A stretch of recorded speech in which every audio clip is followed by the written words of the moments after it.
बिखरते परिवार की आशा। राधिका एक साधारण गृहिणी अपने पति विजय के साथ एक सामान्य लेकिन खुशहाल जीवन जी रही थी। विजय एक सख्त मिजाज व्यक्ति अपनी नौकरी की असुरक्षा से जूझ रहा था, जिससे उसका स्वभाव और भी चिड़चिड़ा हो गया था। राधिका के पहली बार गर्भवती होने की खबर ने परिवार में एक नई उम्मीद जगाई थी, लेकिन उन्हें क्या पता था कि जल्द ही कुछ ऐसा हो जाएगा जो उनकी दुनिया ही उजाड़ देगा। राधिका को एक दिन बहुत तेज पेट में दर्द उठता है और उसे तुरंत अस्पताल ले जाना पड़ता है। वही विजय हॉस्पिटल में डॉक्टर के कमरे के बाहर राधिका का इंतजार कर रहा था। राधिका जैसे ही डॉक्टर से मिलकर बाहर आती है, उसके चेहरे पे गहरी मायूसी कोई राज छुपाए हुए थी। राधिका को समझ में नहीं आ रहा था कि वो विजय को ये खबर कैसे बताएगी। बड़ी हिम्मत जुटाकर उसने विजय का हाथ थामा और बहुत पूछने पर बताया कि वो माँ नहीं बन सकती। इस दुर्घटना के बाद कई दिनों तक राधिका का मन गहरे दुख और अवसाद से भर गया। उसके जीवन का हर पल, जो कभी खुशियों से भरा हुआ था, अब वीरान और उदासीन हो गया था। पहली बार माँ बनने का सुख उसे नसीब नहीं हो सका। उसकी आंखों में जो कभी चमक थी, अब उसमें एक गहरी उदासी छाई हुई थी। वही विजय, जो पहले से ही नौकरी के तनाव और आर्थिक चिंताओं से ग्रस्त था, इस घटना के बाद और भी अधिक गुस्से में था। उसका यह गुस्सा कभी कभी राधिका पर निकलता, जिससे घर का माहौल और भी तनावपूर्ण हो जाता। राधिका अपने आप को कसूरवार ठहरा रही थी, लेकिन जिंदगी तो कई राज और भी छुपाए हुए थी। राधिका को अभी भी विश्वास नहीं हो रहा था, तो उसने गर्भपात की घटना के बारे में और जानने की कोशिश की। एक दिन जब विजय नौकरी पर चले गए, तब उसने अपने मेडिकल रिकॉर्ड्स की जांच की और फिर उन दवाइयों की जानकारी एकत्र की जो विजय उसे दिया करता था।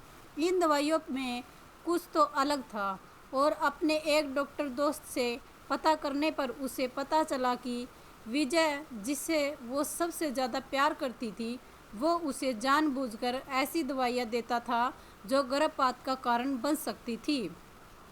इस खुलासे ने राधिका को एक गहरे सदमे में डाल दिया। वह सोचने लगी कि क्या उसका अपना पति, जिस पर उसने इतना भरोसा किया था, वास्तव में उसके और उसके अजन्मे बच्चे के प्रति इतना क्रूर हो सकता है। दोस्त, पर बात यही ख़त्म नहीं होती। राधिका को ये बात समझ नहीं आ रही थी कि विजय ऐसा क्यों करना चाहता था। ये खुलासा उसके लिए किसी भी भूचाल से कम नहीं था। उसके मन में विजय के प्रति प्रेम, विश्वास और सम्मान जैसी भावनाएं अब शंका, अविश्वास और डर में बदल गई। उसे अपने आगे के जीवन को लेकर अनेक प्रश्नों ने घेर लिया था। आखिर क्यों विजय नहीं चाहता था कोई बच्चा? राधिका, जिसने हमेशा विजय पर अटूट विश्वास किया था, उसे हाल ही में विजय के व्यवहार में एक अजीब सा परिवर्तन दिखाई देने लगा। वह अक्सर देर रात तक बाहर रहता और कभी कभी तो उसके कपड़ों पर अजनबी इत्र की खुशबू भी आती थी। राधिका के मन में विजय के प्रति शंका और अविश्वास के बीज बो दिए गए थे।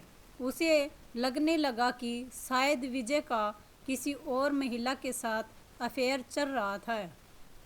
राधिका ने विजय से इस बात का सामना करने का निर्णय लिया। वह उससे उसके कथित अफेयर के बारे में सवाल करती है, और तब विजय ने एक अनपेक्षित खुलासा किया। उसने बताया कि उसके देर रात तक बाहर रहने और उसके कपड़ों पर अजनबी इत्र की खुशबू आने का कारण उसके एक बीमार मित्र की देखभाल करना था, जिसे वह निजी तौर पर मदद कर रहा था। ये सुनकर राधिका को एक तरफ तो समझ नहीं आ रहा था कि वो क्या करे, और उसे बहुत बुरा भी लग रहा था कि उसने विजय को कितना गलत समझा। वहीं दूसरी तरफ उसके मन में अभी भी वो पुराना सवाल खटक रहा था कि आखिर विजय बच्चा क्यों नहीं चाहता। राधिका को ये बात बहुत खाई जा रही थी कि विजय ने आखिर उसे गलत दवाइयाँ क्यों दी। उससे अब बिल्कुल रहा नहीं गया और उसने साहस जुटाकर विजय से दोबारा सवाल किया, आखिर क्यों तुम नहीं चाहते कि मैं माँ बनूं? विजय की आंखें नम हो गई और उनमें एक गहरी उलझन और पश्चाताप की झलक दिखाई दी। उसने गहरी सांस ली और बताया कि उसके पिता ने एक गंभीर आनुवंशिक बीमारी से पीड़ित होकर अपनी जान दे दी थी, जिसका खतरा विजय को भी था। इस डर से कि वह अपने बच्चे को वही दर्द नहीं दे सकता, उसने राधिका को गर्भपात की दवाइयाँ दी थी। राधिका इस खुलासे से स्तंभ हो रह गई। उसे अपने पति के इस भयानक कृत्य पर गुस्सा आया, लेकिन साथ ही उसके मन में उसके प्रति एक विचित्र सहानुभूति भी जागी। उसने फैसला किया कि वह विजय को माफ़ नहीं कर सकती, लेकिन उसे इस बीमारी के डर से लड़ने में उसका साथ देगी। विजय ने माफ़ी मांगी और राधिका के साथ अपनी गलतियों को सुधारने का संकल्प लिया। दोनों ने मिलकर विजय की बीमारी का इलाज और जेनेटिक काउंसलिंग करवाई। उन्होंने एक नई शुरुआत की जहां वे अपने दुखों को पीछे छोड़कर एक नए और स्वस्थ भविष्य की ओर बढ़े। साथ ही दोनों ने फैसला किया कि क्या हुआ अगर वो अपना बच्चा नहीं कर सकते।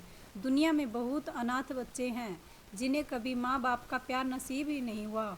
उन्हीं में से एक बच्चे को उन्होंने गोद लिया और उसे अपने बच्चे की तरह ढेर सारा प्यार देकर पाला पोसा।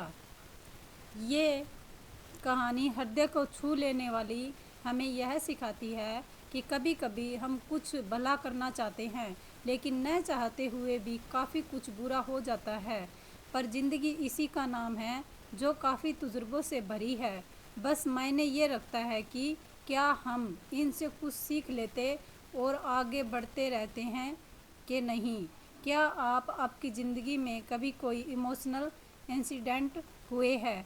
ऐसी और नई कहानी सुनने के लिए वीडियो को लाइक और शेयर ज़रूर करें।